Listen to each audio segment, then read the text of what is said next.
Shalom, selamat datang di kelas belajar Kitab Wahyu bersama saya Budiman. Dalam program Bongkar Rahasia Akhir Zaman bagian pertama, saya menyebutkan bahwa inti atau isi utama Kitab Wahyu adalah 7 materai, 7 sangkakala, dan 7 cawan murka Tuhan. Dan sejauh ini kita sudah bahas tentang ke-7 materai tersebut. Bagi Anda yang baru pertama kali mengikuti program ini dan yang belum sempat mempelajari tentang 7 materai, silahkan membuka bagian yang pertama, kedua, dan ketiga. 7 materai adalah 7 peristiwa penting dalam sejarah umat manusia dan khususnya kepada umat Tuhan. 7 peristiwa penting ini akan menjadi penanda zaman atau peta zaman mulai dari zaman Yohanes sampai kiamat nanti. Berbeda dengan 7 materai yang hanya bisa dibuka oleh Tuhan Yesus, maka 7 sangkakala dan 7 cawan murka Tuhan itu dikerjakan atau dilakukan oleh para malaikat Tuhan. Ya, tentu saja sesuai dengan perintah Tuhan. Nah, dalam program ini kita akan lanjutkan lagi bongkar rahasia akhir zaman ini dengan pembahasan mengenai 7 sangkakala. Kita bahas dulu apa arti sangkakala. Nah, sangkakala adalah sebenarnya alat tiup yang terbuat bisa juga dari tanduk atau dari metal. Kalau dari metal itu disebut dengan trompet. Kalau terbuat dari tanduk, kita bisa bilang itu sudah sangkakala. Nah, sangkakala ini sudah lama digunakan sebagai pertama alat musik dan yang kedua sebagai wake up caller. Misalnya jika ada undangan rapat, pernikahan, ulang tahun dan sebagainya, biasanya shofar atau sangkakala ini dibunyikan sebagai tanda dimulainya atau undangan akan pertemuan tersebut. Atau bisa juga sangkakala itu digunakan sebagai alarm tanda bahaya ketika ada musuh datang. Nah, kita akan bahas dengan 7 sangkakala. 7 sangkakala intinya berisi 7 musibah atau peristiwa-peristiwa yang bisa dikatakan buruk lah. Bahkan beberapa sangkakala tersebut memakan begitu banyak korban jiwa. 7 sangkakala atau 7 musibah ini memiliki ciri yang sangat spesifik dan unik. Dan ini bisa menjadi penanda zaman sampai kedatangan Tuhan Yesus yang kedua kali. Misalnya, sangkakala yang ke-6. Kalau sangkakala ke-6 ini sudah dibuka, sudah dibunyikan, maka berarti sangkakala berikutnya adalah sangkakala ke-7, yaitu sangkakala terakhir yang terjadi pada saat the second coming. Mengenai arti 7 sangkakala, sudah banyak teolog atau eskatolog yang berusaha mengartikan ke-7 sangkakala tersebut. Dan masing-masing eskatolog atau teolog tersebut memiliki pengertiannya masing-masing. Jadi kalau ada 100 eskatolog, maka muncul 100 versi mengenai 7 sangkakala. Lalu di antara sekian banyak versi itu, mana yang paling benar? Ya, kita tidak tahu lah ya. Sebelum nanti mungkin sampai waktunya tiba, kita akan tahu mana versi yang paling benar. Nah, untuk saat ini, dari sekian banyak pendapat mengenai arti 7 sangkakala tersebut, saya merasa bahwa pendapat Irving Baxter lah adalah interpretasi yang paling kuat dan yang paling masuk akal. Nah, beliau ini, Irving Baxter ini adalah seorang teolog. Dia pendiri End Times Ministry dan sudah berkecimpung di dunia eskatologi itu selama lebih dari 30 tahun. Dan beliau banyak mengisi acara-acara bertema akhir zaman di TV, di seminar-seminar, di gereja-gereja, majalah, dan media sosial. Nah, saya setuju dengan pendapat beliau, walaupun tidak semuanya, karena beliau ini sudah sangat istilahnya ya sangat senior dalam hal eskatologi dan dia juga mengungkapkan rahasia 7 sangkakala ini dengan bukti-bukti ilmiah, bukti-bukti sejarah.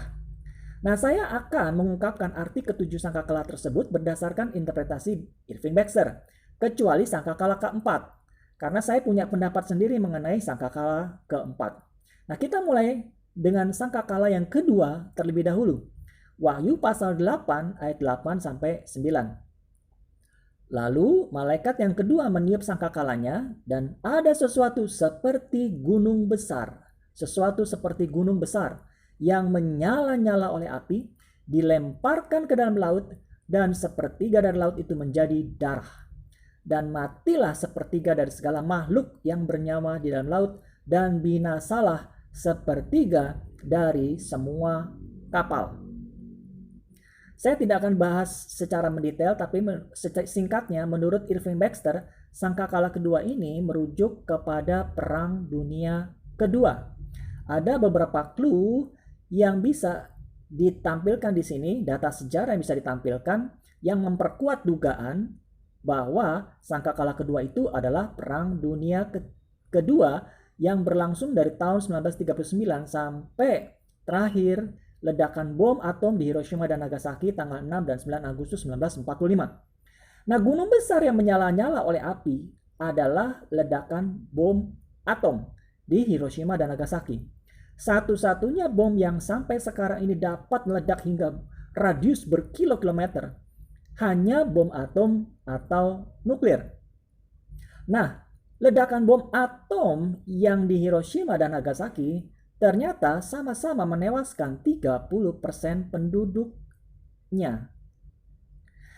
Clue yang kedua adalah jumlah kapal yang rusak atau tenggelam. Nah, saya iseng-iseng pernah membuka Google dan saya tanya sama Mbah Google tentang data berapa kapal yang terlibat dalam Perang Dunia Kedua dan berapa yang tenggelam. Nah, dari Google saya dapat data dari seorang veteran Perang Dunia Kedua bernama Eugene H. Hall. Nah, dia veteran Perang Dunia Kedua dan dia membuat satu mengumpulkan data, dan dia mengatakan begini. Jumlah kapal yang terlibat dalam Perang Dunia Kedua adalah ada 105.127 buah. Dan yang katanya tenggelam dan rusak ada 36.387 buah, atau sama dengan 34,6%, sepertiganya. Nah, dari dua clue ini, dua fakta sejarah ini, maka bisa disimpulkan bahwa Perang Dunia Kedua adalah penggenapan sangkakala kedua. Anda setuju? Berikutnya sangkakala yang pertama, Wahyu pasal 8 ayat 7. Lalu malaikat yang pertama meniup sangkakalanya, dan terjadilah hujan es dan api bercampur darah, dan semuanya itu dilemparkan ke bumi, maka terbakarlah sepertiga dari bumi dan sepertiga dari pohon-pohon, dan hanguslah seluruh rumput-rumput hijau. Jika sangkakala kedua adalah Perang Dunia Kedua, maka sangkakala pertama, interpretasi terbaiknya adalah Perang Dunia Pertama yang terjadi dari tahun 1914 sampai 1918. Perang Dunia Pertama terutama terjadi di benua Eropa, itu sepertiga penduduk dunia tuh. Sepertiga wilayah dunia Eropa itu. Dan hujan es dan api bisa diartikan sebagai hujan peluru dan senjata api. Jadi Perang Dunia Pertama, walaupun mungkin interpretasinya kurang atau clue-nya kurang begitu jelas, bisa diyakini bahwa musibah paling mematikan nomor 3 di dunia ini, yaitu Perang Dunia Pertama, adalah interpretasi dari sangkakala yang pertama. Sekarang kita masuk ke sangkakala yang ketiga, Wahyu pasal 8 ayat 10 sampai 11. Lalu malaikat yang ketiga meniup sangkakalanya, dan jatuhlah dari langit sebuah bintang besar, menyala-nyala seperti obor, dan ia menimpa sepertiga dari sungai-sungai dan mata-mata air. Nama bintang itu ialah Absintus, dan sepertiga dari semua air menjadi absintus, dan banyak orang mati karena air itu, sebab sudah menjadi pahit. Jadi setelah Perang Dunia berakhir, sangkakala yang kedua itu, teknologi nuklir mulai digunakan untuk maksud-maksud damai. Nah, salah satunya untuk pembangkit listrik tenaga nuklir. Nah, pembangkit listrik tenaga nuklir ini berkembang pesat sejak Perang Dunia Kedua berakhir, dan terdapat banyak di negara-negara maju khususnya. Nah, salah satunya adalah di Uni Soviet.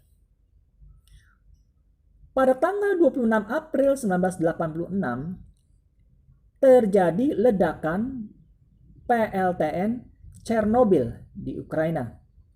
Peristiwa ini terjadi pada unit 4 PLTN Chernobyl. Pada waktu itu sedang dilakukan perbaikan, jadi tidak dihidupkan, tapi dalam keadaan maintenance. Kemudian dicoba sistem keamanan baru.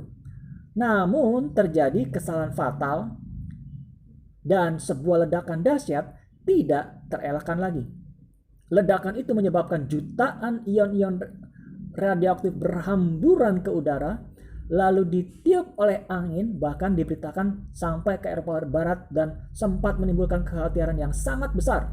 Nah, kemudian radioaktif itu turun ke bumi, sebagian jatuh ke tanah, sebagian jatuh ke sungai-sungai, sebagian dihirup oleh manusia dan binatang, kemudian dan tumbuh-tumbuhan, dan menyebabkan terjadinya mutasi gen kepada binatang, tumbuhan, dan manusia.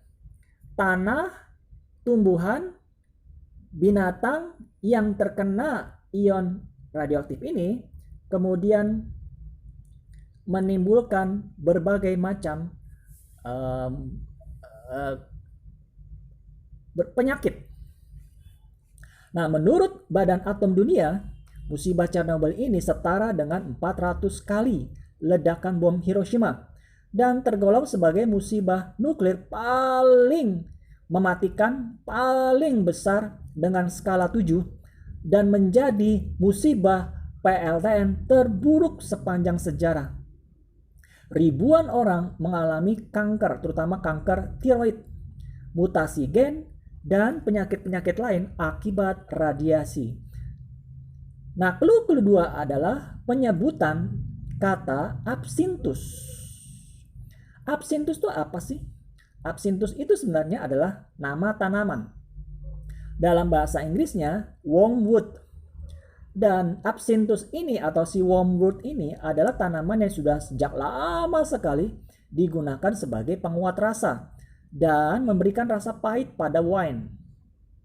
Jadi dengan dosis yang sangat sedikit, tanaman wormwood ini atau absinthus ini biasa dipakai di dalam industri wine sehingga dia bisa menguatkan rasa wine itu dan menimbulkan rasa pahit. Jadi kalau Anda minum wine dan ada rasa-rasa pahitnya, biasanya itu adalah dari tanaman absinthus itu atau wormwood itu.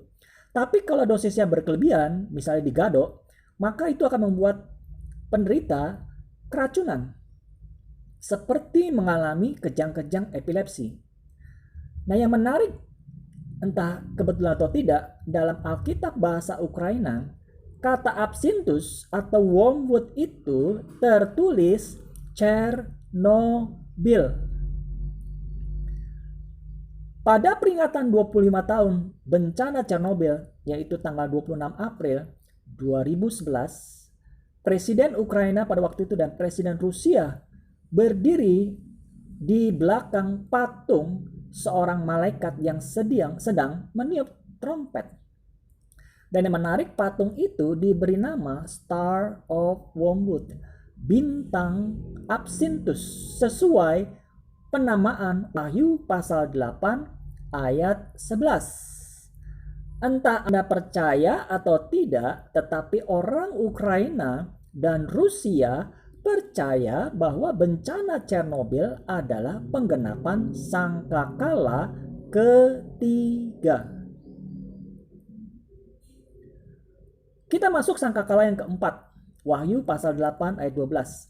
Lalu malaikat yang keempat meniup sangkakalanya, dan terpukullah sepertiga dari matahari, dan sepertiga dari bulan, dan sepertiga dari bintang-bintang, sehingga sepertiga daripadanya menjadi gelap, dan sepertiga dari siang hari tidak terang, demikian juga malam hari.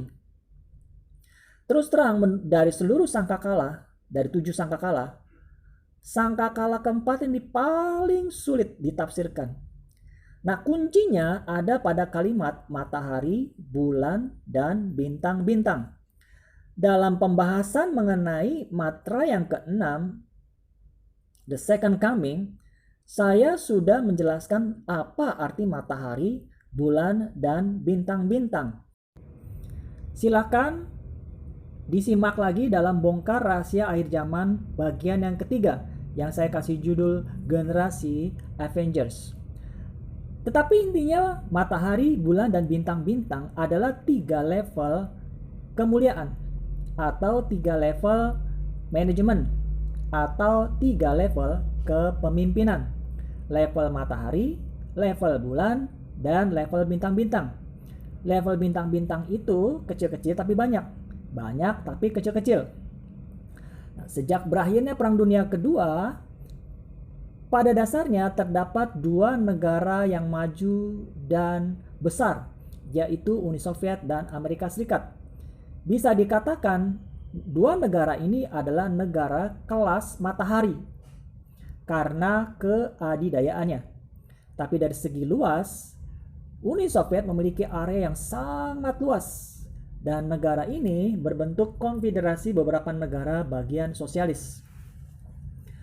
Kedua negara ini sejak berakhirnya Perang Dunia justru terlibat dalam Perang Dingin yang berkepanjangan, baik dari segi perlombaan senjata, militer, teknologi, terutama teknologi angkasa, dari sisi politik, olahraga, dan sebagainya. Kedua negara ini saling berebut pengaruh di seluruh dunia, khususnya di Eropa. Pada tahun 1967, Uni Soviet mendirikan Pakta Warsawa untuk menyaingi NATO. Dan Uni Soviet juga mendirikan beberapa negara satelit di Eropa Timur. Pada tahun 1986, pada waktu itu Uni Soviet dipimpin oleh Mikhail Gorbachev. Dan kondisi Uni Soviet kala itu diambang kebangkrutan karena dana negara habis disalurkan kepada negara-negara satelitnya. Dan sejak 1987 hingga 1991, Mikhail Gorbachev mencetuskan program Glasnost dan Perestroika, keterbukaan dan reformasi ekonomi.